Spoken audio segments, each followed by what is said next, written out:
गौरव भाटिया, आरोप आप पे लगा कि गौरव भाटिया, सवाल मेरा भी सुनिए आप। गौरव भाटिया, आरोप पहले आप पे लगा कि आपने सियासत शुरू करी जब आपने बिहार चुनाव में फ्री वैक्सीन देने की बात करी, तो पॉलिटिक्स तो आपने शुरू करी, वैक्सीन पॉलिटिक्स।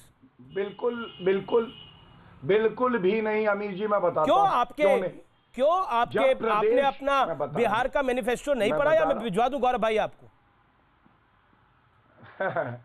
वकील का काम तो पढ़ना लिखना होता है, ये राहुल गांधी तो मत समझिए, इससे बड़ी तो कोई गाली देश की राजनीति में कोई नहीं है अमीर जी। मैं उत्तर दे रहा हूं, सुनिए। देखिए, बिहार के जब प्रदेश के चुनाव हैं और हमारी पार्टी वहां चुनाव लड़ रही है तो प्रदेश का मैनिफेस्टो ला रही है, तो हमने ये बात कही, लेकिन केंद्र की सरकार अपना कार्य कर रही है। जब हमने ये बात कही थी उसी वक्त ममता बनर्जी पुडुचेरी की तरह कह देती कि हम भी देंगे, तब नहीं कहा। अब जब केंद्र सरकार भेज रही है मुफ्त वैक्सीन फर्स्ट फेज के, तब केवल और केवल श्रेय लेने के लिए ये बात कह रहे हैं। ठीक है तो मैं इसीलिए कह रहा था जी मैं अपनी बात पूरी कर लूं जी गौरव जी, प्लीज 20 सेकेंड आप अपनी बात करिए, फिर सुमैया जी और बिल्कुल सलमान निजामी बोलिए आप अपनी बात।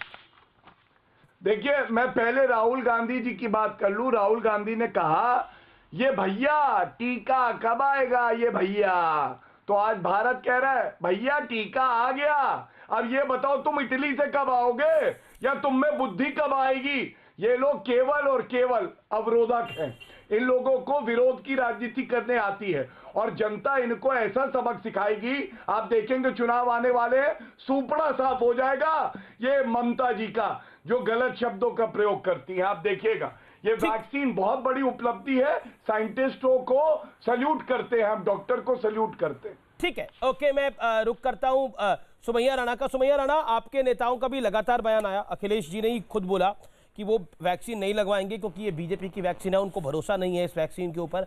आपके एक एमएलसी ने बोला कि अगर ये वैक्सीन लगा ली जाएगी तो नपुंसक हो जाएगा व्यक्ति। क्या आपको लगता है कि इस तरह की बातें करने से आम जनता का नुकसान होगा?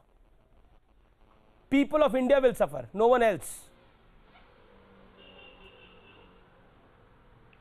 देखिए अमीर जी, जो इतिहास रहा है, जो कार्य प्रणाली रही है बीजेपी की, वो इतनी संदिग्ध है, उस पर शुबा होना लाजमी है। अगर आप मिसाल मुझसे पूछेंगे, एग्जाम्पल, तो मैं बताऊं कि हरियाणा के मंत्री अनिल विज जी के साथ क्या हुआ। उन्होंने कोरोना की वैक्सीन ट्राई करी और उसके बाद भी वो पॉजिटिव हो गए। तो ऐसा नहीं है, अगर ये राष्ट्रीय अध्यक्ष जी श्री अखिलेश यादव जी ने ये बात कही है तो ये वैक्सीन पर उन्होंने शक नहीं जाहिर किया है। इस गवर्नमेंट की, ये भारतीय जनता पार्टी की जो सोच है, जो काम करने का तरीका है, उस पर शक जाहिर किया है। तो पहली चीज तो मैं ये साफ कर दूं। दूसरे बैठ करके भाजपा के जो प्रतिनिधि, मेरी बात पूरी होने दीजिए, बड़ी बड़ी बातें कर रहे हैं, बड़ी बड़ी बातें कर रहे हैं। पहले ये सरहद के ऊपर जाकर के वहां पर अपने झंडे गाड़ते हैं, सैनिकों को पीछे कर देते हैं, वहां पर भी क्रेडिट लेने की कोशिश आज वैज्ञानिकों ने बना करके सरहद पे क्यों नहीं जाएंगे? अखिलेश यादव जा पाए, हिंदू मुस्लिम कर रहे थे जवानों पे। भारतीय जनता पार्टी का ये काम है, ये भारतीय जनता पार्टी का काम है, ये दूसरे के कामों का फीता काटने के आदी हो गए हैं। बीजेपी का टीका ये तो बताइए। केवल एक गौरव भाटिया, सुमैया जी आपके बीच में नहीं बोली, आप उनके बीच में ना बोले, एक अच्छी बहस होगी। आप अपना लेबल क्यों लगा रहे हैं उसके ऊपर? ये मेहनत सुमैया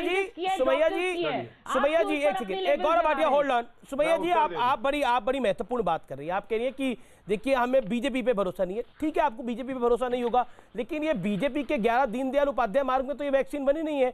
ये वैक्सीन बनी है सीरम इंस्टीट्यूट में, ये वैक्सीन बनी है भारत बायोटेक के R&D सेंटर में, रिसर्च एंड डेवलपमेंट सेंटर में। तो इसका, हालांकि भारतीय जनता पार्टी की सरकार है, भारतीय जनता पार्टी की सरकार ने ऐसा माहौल बनाया कि ये वैक्सीन बन जाए, लेकिन ये वैक्सीन भारतीय जनता पार्टी ने नहीं बनाई है। भारतीय जनता पार्टी के लोग साइंटिस्ट नहीं है, साइंटिस्ट भारत के हैं। भारतीय जनता पार्टी को आप देखिए प्लीज, ये वो पार्टी है जो गौमूत्र से इलाज करने को कहती थी, जो ये कहती थी कि ताली थाली पीटिएगा, नारे लगाइएगा तो कोरोना चला बीजेपी से हो सकती है, नरेंद्र मोदी से हो सकती है। करना चाहिए, सैल्यूट करना चाहिए वैज्ञानिकों को, सैल्यूट करना चाहिए। फिर तो लखनऊ में जो पीआईजी, लखनऊ का जो सबसे बड़ा अस्पताल है वो योगी आदित्यनाथ का हो गया, दिल्ली का एम्स नरेंद्र मोदी का हो गया। फिर क्या ऐसे तो इलाज भी नहीं करवा पाएंगे? फिर कैसे करेंगे फिर ऐसे? बताइए सुमैया जी। मैं यही तो कह रही हूँ, ये टैग लगाते हैं, ये लेबलिंग कर रहे हैं।